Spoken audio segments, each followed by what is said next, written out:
What is up everyone, welcome back for another video of Diablo 3. In this video we are gonna talk about the Demon Hunter IMPALE build. The reason for that is because in this season 13 the level 70 reward is the Shadows set. 5 items more and you can push yourself to Great Rift 80 directly. This is also a very strong farming build for rifts, but also for the bounty quests, and in meanwhile you can push yourself to Great Rift 110 plus. So what do we need and why? First of all, we need to reach level 70. If you reach level 70 you have to finish some quests and then you will receive all the pieces of the Shadows set. After you equip the items you will get 50,000 weapon damage. You will get all the runes of the Shadows power. Also, when you are wearing a melee weapon, which we will, your damage will be increased by 1200%. Then you want to search for the Holy Point Shot Quiver. This won't increase your damage, but it will shoot more impale to enemies around you.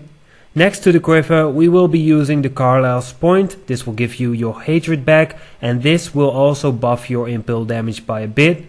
For the belt, we are using Chain of Shadows. After casting impale, you can vault for free, which means free vault through the whole rift. So you can do the rift a little bit faster. Because we are using Vault Rattling Roll, it will activate a knockback to enemies, which is great for our braces, because a knockback will stun enemies and you will deal more damage. As usual, we are using the Compass Rose and the Traveler's Pledge. This will give us more toughness or damage, it depends on what you are gonna do with it.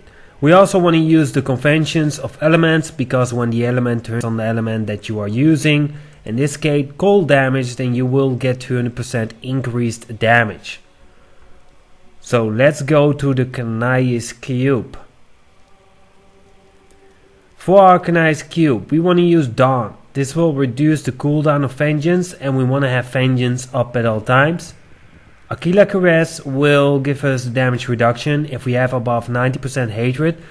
So you want to make sure you are hitting monsters with Impale. And as last, Elusive Ring or Convention of Elements. It depends on which ring was better. In my case it was the Elusive Ring, Convention of Elements.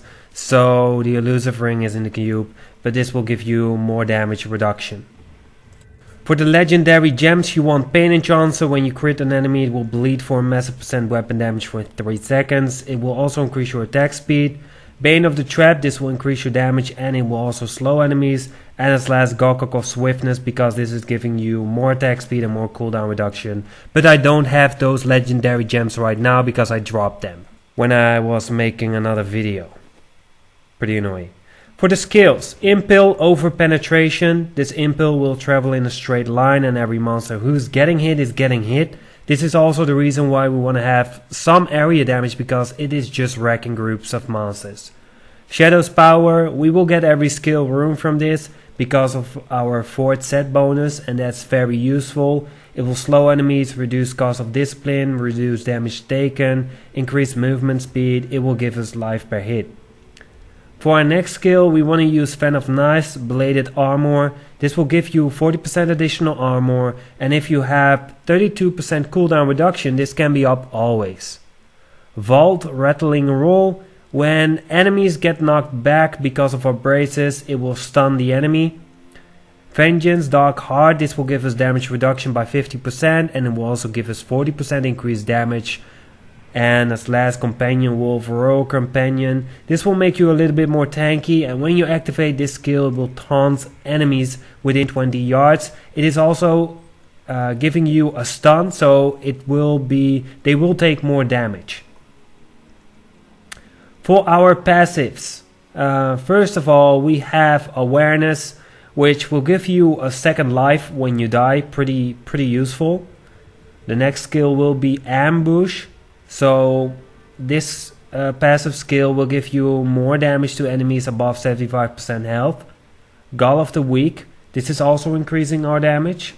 And as last, Numbling Traps. This will reduce the damage of enemies who are slowed or hit by our Fan of Knives. So for the Paragon Points you want 25% movement speed in total, and then the rest goes in Dextry. Then you want all resist armor, life regeneration. area damage, whatever. Just pick everything. Just get those Paragon points up. So for the states on the gears, for your helm you want dexterity, critical chance and impale damage. For your armor, dexterity, vitality, reduced damage from elites. For your, let's see, shoulders, dexterity, vitality, area damage, all resist. For your necklace, cold damage, critical chance, crit damage. For your gloves, dexterity, critical chance, critical damage and area damage. For your braces, cold damage, dexterity, vitality and critical chance. For the belt, my mouse isn't working guys, dexterity, vitality, all resist and life percent. For the pants, dexterity, vitality, all resist. For the boots, dexterity, vitality, all resist and impale damage. For the conventions of elements ring, attack speed, critical chance, critical damage. For the compass rose ring, dexterity, critical chance, critical damage and cooldown reduction. For the weapon, weapon damage, percent damage, dexterity and area damage. And as last for the quiver, cold damage, dexterity, attack speed, critical chance and impale damage. So this is pretty much the build for season 13. You can get it pretty fast. I think you will have it in 3 hours ready, prepared to do Great Rift 80. So I hope you enjoyed this video. If you did, leave a comment, like and subscribe. Also turn on the notification, it's next to the subscribe button. And then I will see you later. Peace.